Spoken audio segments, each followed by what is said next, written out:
What's up, guys? Welcome back to another Star Wars Ahsoka Season 1, Episode 2 breakdown. We're going to do a breakdown. We're going to go through it like this, and we're going to talk about the episode. And my thoughts, and I'll give it a score at the end of the video, so stick around for that. So, Ahsoka figures out what's going on. We saw Sabine get stabbed or ran through with a lightsaber and survive, which is kind of controversial a little bit. But anyway, okay, it starts off in the hospital. She's okay. She gets stabbed through with a lightsaber, but that's fine. That's a flesh wound nowadays. Heal that up real quick. No back to tank needed. Just put on a bandage and you're all healed up in a few hours. So very cool shot here. Loving this stuff with the red in the background. We see the ship that, like, I know it's a New Republic ship, but previously there were the Imperial ships that Sidious and all the Imperials used, high-ranking Imperials used, but they're kind of like reworked for the New Republic. But they go to this place with there's just the environments that they make and the ancient nature of it with the they're walking side by side right in the middle. These shots are just beautiful. They can be like wallpapers, which I love. So we see Balin and Shin walking off the ship. I think they're meeting. No, Morgan's not here yet. So they, this is where the map led. No. Okay, so they bring it here, they put this down, and then they have to call Morgan. So some people are saying he was like looking up at a what are those whales called again? Oh man, I had it. I forgot now. Shoot, I'm just gonna call them space whales. I know the name, I just forget right now. But people are saying he's looking at one. I don't think so. I went through this earlier. He's not looking up. There's nothing up there. There's just clouds. People are like, oh, he's looking at one of those space whale things. I don't see any space whales. Do you? Oh, wait. Maybe this figure here. What's that? Huh. Maybe. Oh, shoot. Went too far. I don't think so. On second thought, I don't see anything. He's just looking up. Anyway, okay, so we got this sick title screen. So she goes back. Oh, yeah, she's using her Jedi powers to kind of retrace the steps of the fight and to find any clues. Oh, she's looking for the robot, the droid. She comes across the something cat. Guys, leave the names and stuff in the comment section. Sees the image of Ezra. Can't wait till we meet Ezra, and I want to know like where he's at now. Like, did Thrawn turn him to the dark side? Well, Thrawn isn't really. It's kind of weird with Thrawn because he's not really dark side. He's doing this for his people. Like he's kind of like an anti-hero. I don't know. He's very interesting villain, Thrawn.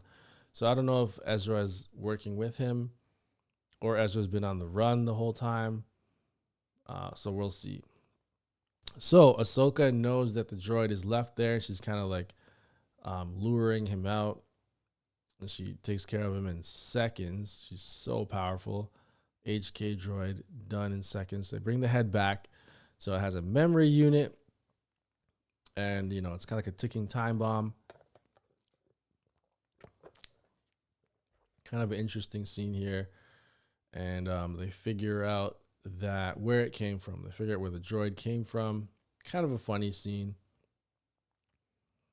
She's like, Hera's like, do it. She's like, you're a hologram. I'm like, there's no danger to you. But so they call Morgan over here. She reveals that she can use her Night Sister green. You know how it's always green. Night Sister abilities to activate this map, which is another awesome scene here. And I love how, Bayland and Shin are just kind of looking in awe, like, like wow, like she's got some powers too. And I love their uniforms. So cool.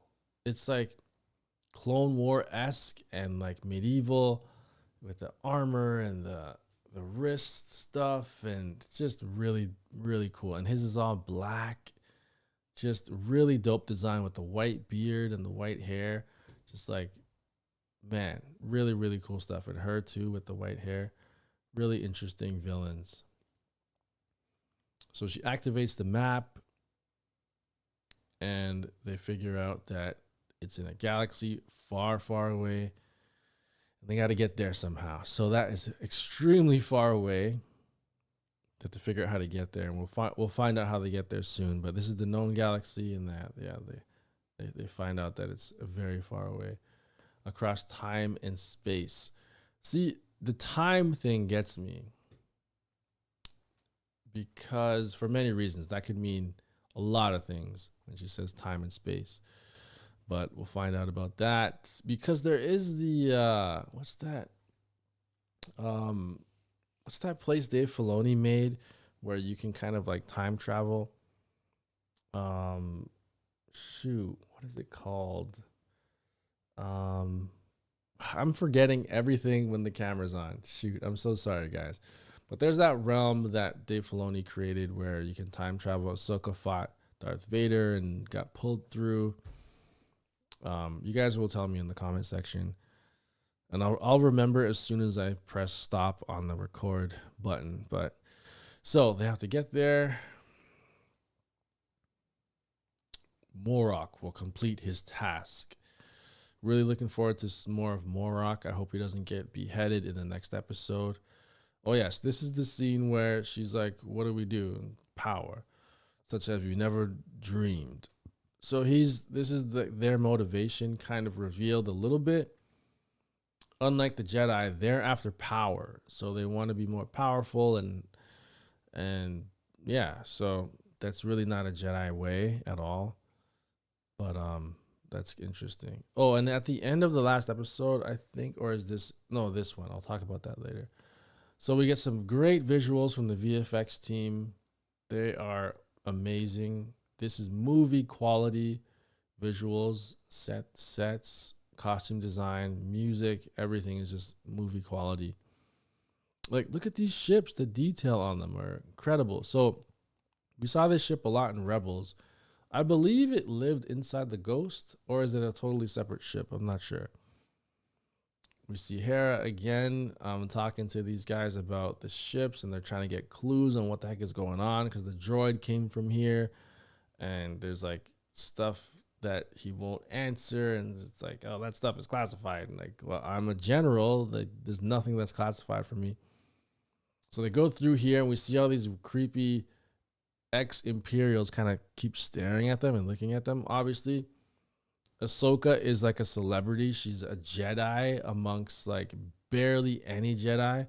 So if you see her, you're gonna be like, I don't know if they'll know about her, but I'm pretty sure they would. She fought throughout the whole Clone Wars. She would be known amongst all the troops and Imperials as well. Like, Jedis would have been a very serious thing, and they would have known about her. But anyway, they're all giving her looks, and she's talking to her about Sabine again. Sabine's injury is healed. I don't know how long it's been. So there might have been a big time jump, because now that I'm thinking about it, the time they had to take to Morgan just figured out where Thrawn was. So they'd have to get these light speed engines together, so it would have taken time. So maybe time passed, a couple weeks, maybe. I don't know, though. I don't know. It's weird. Okay, anyway, she's healed up, and she wants to help out. And Hu Yang convinces her to, like, come on, you need to, like, this is your lightsaber, and you modified it, and you should, you're the least inept with the Force I've ever seen, but you got to move forward and keep going. So it's pretty interesting that he said that. She's like has barely any force ability, if not any. But she can still be a Jedi, which is really strange. And that kind of like I've never seen that before or heard of that before. That um, you can be a Jedi and have barely any Force powers. I don't know, guys. You tell me. I've never seen that. Usually, if there's a kid or whoever and they exhibit some kind of a Force ability, that people are like, oh, and then they, start their training. But if you have none and you could be a Jedi without any Force abilities, that's kind of a first. But we'll see if she starts to develop them and can actually move things and use the Force in interesting ways. We'll see about that. But that is a new thing for me anyway, for someone to not be, powerful with the Force and become a Jedi. I thought they would be more like temple guards and, but anyway, so they're talking to this guy about prophets and the hyperdrive core. Yes, that massive hyperdrive core here that you see off in the distance. And she's like, the New Republic there's no ships that are that big. And this is the 9th one. And then they start inquiring. And then Ahsoka's like, you have any AK, SK droids, HK droids? And then the whole thing, yeah, this is cool. And then the R2, is it R2 or C3PO droid kind of like blows the whole thing for them. But then, yeah, this is a really cool scene. Then they dispatch all the Imperials that are loyal to the ex-Imperials that are still loyal to the Empire for the Empire. And then she kills all of them in seconds. Jumps out the window. Really cool scene of her jumping out the window. Very Batman-esque. And immediately goes after this thing. That was so cool. Immediately. Okay. Talk for a second. Jump out the window. Boom. Sprinting after it. Something I'm really happy they didn't do that they did in Obi-Wan. Her grabbing the ship. Obi-Wan, the show, the power levels, oh man, it's so weird because like they broke the power level scale in Obi-Wan because they're so powerful. Freaking Vader stops the ship and then what did he like rips it open or something, and then at the end Obi-Wan is lifting like thousands of boulders effortlessly and throwing them at Darth Vader. Darth Vader's getting hit with these like thousands of boulders. Boulders are so heavy, and he's like walking through. It was turned into the Dragon Ball Z, but that was crazy because if they're that powerful, then it breaks other things. Anyway, that's Obi-Wan. In this, I'm glad they didn't do that because that would have been just stupid. So I'm glad she didn't grab the ship with the Force. And then we get to see my guy here, Morak, come in with the cape. So Morak, aka Sam Witwer, Star Killer. I love Ahsoka's stance here. Very samurai. Man, really cool. The double lightsaber. I love this whole thing is very samurai Western style. And then they see the droid in the back with a cool color scheme. He's got his Inquisitor lightsaber. Dope as hell. Who's under that mask? Is it Sam? It's got to be Sam, Star Killer. So they go at it, and you see Morak holding his own against Ahsoka, which is crazy because Ahsoka is one of the most skilled duelists in the galaxy, and he's kind of he didn't get killed immediately, so that says something. He didn't get killed at all. But yeah, and you see Hera going after them. This is a funny scene with her and Chopper. We get to see some sick space stuff or ship stuff. So he's fighting along his droid. Ahsoka quickly destroys the droid and uses it against him. And look at him, man. Look at him go. Morak, he's holding his own against Ahsoka. It's crazy. An Inquisitor is holding his own against Ahsoka. Inquisitors are supposed to be like not that powerful. But and then he does this sick move where he throws his lightsaber at her, and he throws it, and if you watch the episode, as he's throwing it, he's turning and sprints like in the same stride of the throw. He didn't throw it, stop, turn, and he just like threw it and ran in one motion. So cool. No, he knows exactly what he's doing. He threw it to throw her off for a second because he needed that second to escape. And just a very cool, well thought out scene. And then she doesn't even flinch at this. This ship is like shooting the crap out of them, and it's like right in between them, which is cool too. Very action movie style. And then he summons his lightsaber back. So badass. This whole thing. Morak is badass and Ahsoka's badass for dodging it without even looking at it. She does the dodge without even looking at the lightsaber. He calls it back. That's how powerful he is. He can call it back from that far. He whipped it. And yeah, that's just a very cool scene. I can't really get it. But yeah, really badass scene. Her, the apprentice with the cloak on, the apprentice robes, the character design, costumes, just beautiful. The lightsabers, whoever is doing the lightsabers is doing a great job. The lighting on them, the way they look, so cool. The lightsabers, they nailed it. You see Ahsoka there. They'll get their rematch in the third episode in that forest at night. I believe they fight the next time you see them. And then Sabine, you know, she's ready to go. She's like puts on her armor, Mandalorian armor. Looks at the helmet. They play a little bit of the Mando like Western music in there, which I love when they do that. And then she does the same scene. There's a Kanan scene in Rebels that's very similar to this, where he's kneeling and there's a helmet.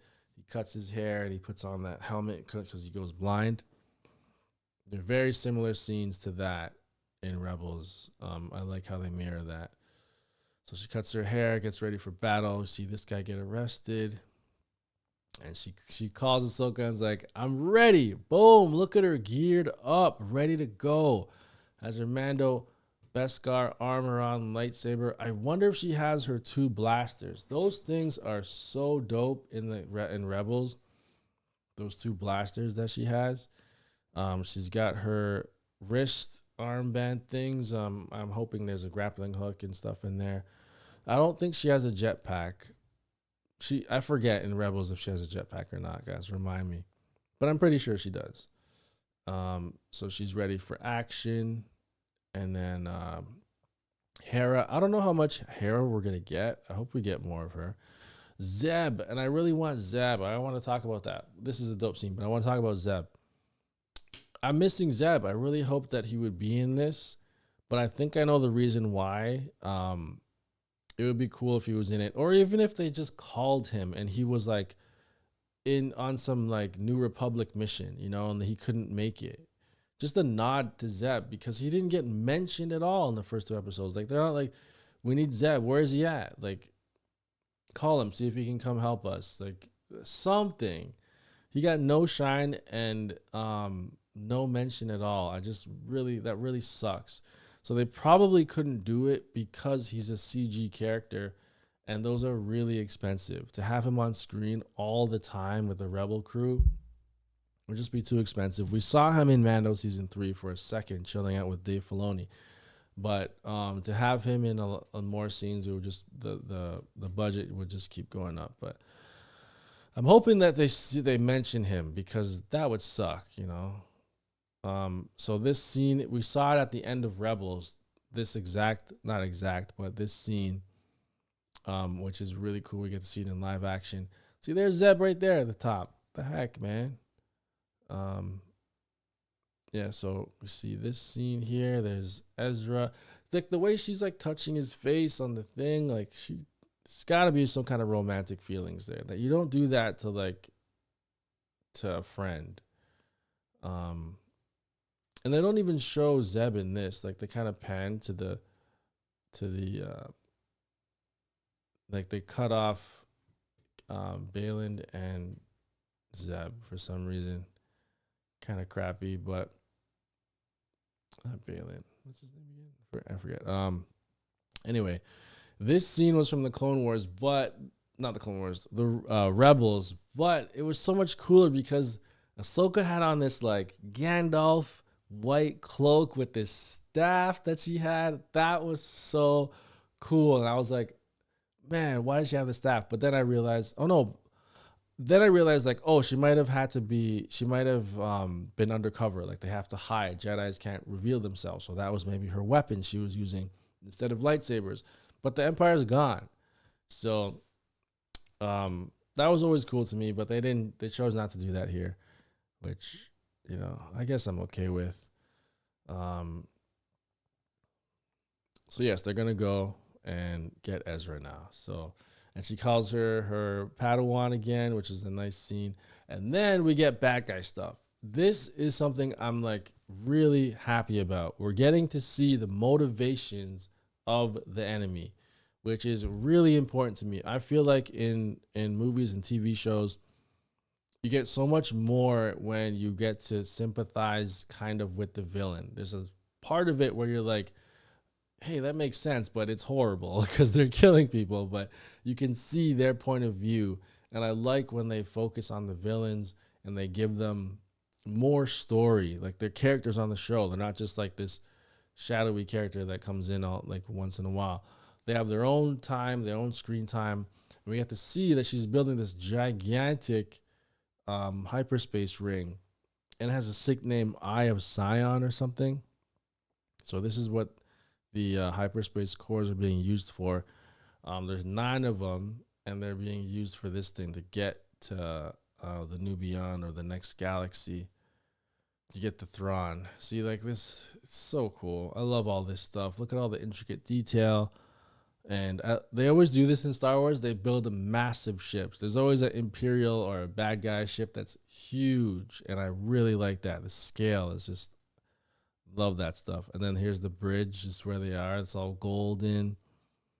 Really love that. And like the design of her ships and like even their droids are like this golden copper feel going on. It's way different from the rebel ships or Imperial ships. And then even how the hologram comes in, it's like this green, like flowy water style, just really cool. And you see Morak there chilling with them, and then installation, the final hyperdrive has begun. And this scene where he's kind of sad, he's like, to kill her would be sad. There's not many Jedis left,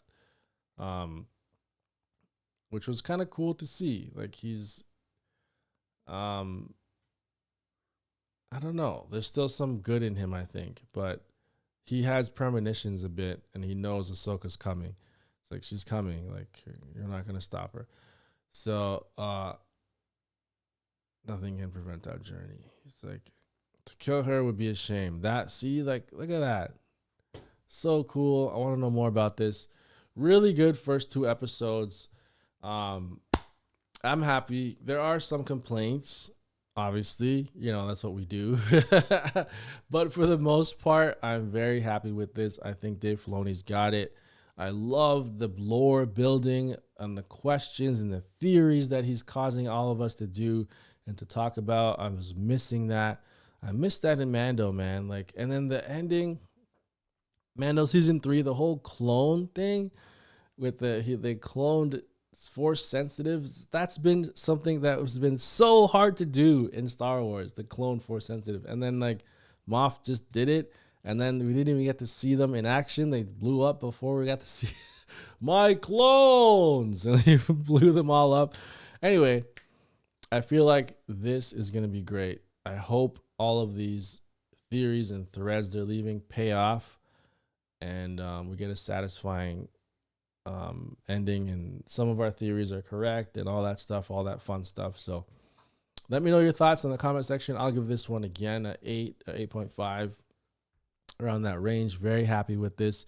Like I said, I do have some complaints, but for the most part, I'm excited to see more. The next episode is a short one. It's only about 30 something minutes long. It's very short, the next episode.